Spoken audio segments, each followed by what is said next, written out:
হামিম, এবার যে স্কুল থেকে পিকনিকে নিবে, তুই যাবি? ভাবতেছি যাব কি যাব না। ভাবার কি আছে, চল, বন্ধুরা সবাই মিলে মজা করব।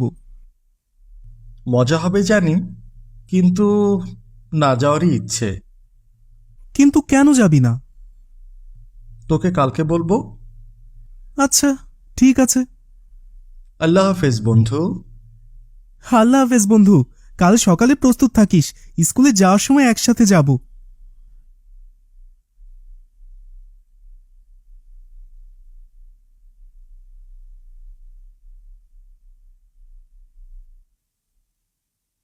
শুনলাম তোমাদের স্কুল থেকে পিকনিকে নেবে।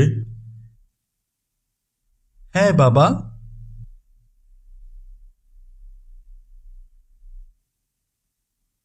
এই নাও তোমার পিকনিকের টাকা।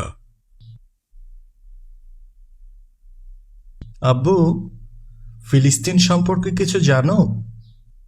হ্যাঁ, খবর টবর পত্রিকায় দেখছি ইসরায়েলি সৈন্যরা ফিলিস্তিনের নিরীহ ভাই বোনদের খুব নির্যাতন করছে। অনেক মানুষকে ওরা হত্যা করছে। খাবার খেতে পারছে না, চিকিৎসা করতে পারছে না, অনেক ঘরবাড়ি ধ্বংসও করে ফেলেছে। আমিও দেখেছি। আমার খুব খারাপ লাগে ফিলিস্তিনি মুসলমানদের জন্য। মন খারাপ করো না, এখন অনেক রাত হয়েছে, ঘুমিয়ে পড়ো।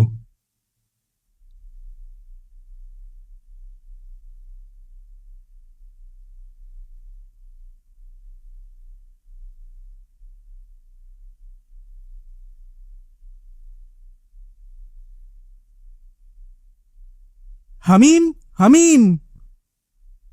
এই তো বন্ধু, বের হচ্ছি।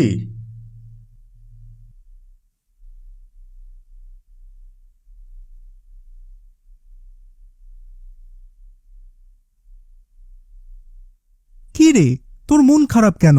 পিকনিকে যাবি না কেন? আজকে বলবি বলছিলি, এখন বল। আমি সিদ্ধান্ত নিয়েছি, আমি পিকনিকে না গিয়ে ফিলিস্তিনি অসহায় ভাই বোনদের সমস্যায় যারা রয়েছে তাদের জন্য আমার পিকনিকের টাকাটা পাঠিয়ে দেব। এগুলো কি বলিস? ফিলিস্তিনের সমস্যা ফিলিস্তিন বুঝবে, তোর এত চিন্তা করার কি আছে? তুই এসব চিন্তা মাথা থেকে বাদ দিয়ে দে। চল, সবাই মিলে পিকনিকে অনেক মজা করব। উহ, উহ, কি, ব্যথা লাগছে না? তো ব্যথা লাগবে না? তুই পায়ে পাড়া দিলি কেন? দেখো বন্ধু, আমি যখন তোমার পায়ের ওপর আঘাত করেছি তখন তোমার মুখ দিয়ে আওয়াজ বের হয়েছে, তাই না? হাত বাড়িয়ে পাকে স্পর্শ করে ব্যথা কমানোর চেষ্টা করলে, তাই তো? তুই পাগল হয়ে গেছিস? আমি ব্যথা পেলে ব্যথা কমানোর চেষ্টা করব না? একদমই। আমি এটাই বোঝানোর জন্য তোমার পায়ে আঘাত করেছি। আমাদের রাসূলুল্লাহ সাল্লাল্লাহু আলাইহি সাল্লাম কি বলেছিল জানো? আমরা মুসলমানরা হচ্ছি একটা দেহের মতো।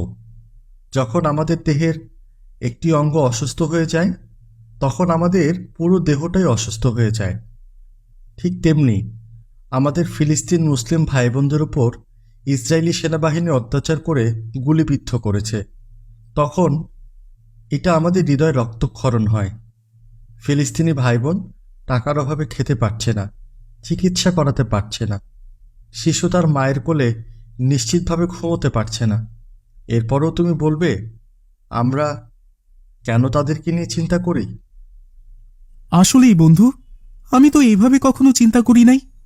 আমাদের উচিত আমাদের দেহ ক্ষত স্থানের চিকিৎসা করার মতো ফিলিস্তিনের অসহায় ভাই বোনদের পাশে দাঁড়ানোর।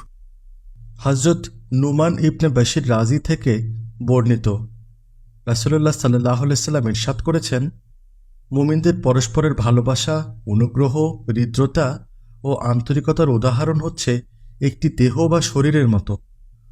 যখন দেহের কোনো একটি অঙ্গ আহত বা আঘাতপ্রাপ্ত হয় তখন সারা দেহের সবগুলো অঙ্গই নিদ্রাহীন হয়ে পড়ে এবং যন্ত্রণায়, কষ্টে জরাগ্রস্ত ও কাতর হয়ে পড়ে। সহিহ বুখারী ও সহিহ মুসলিম।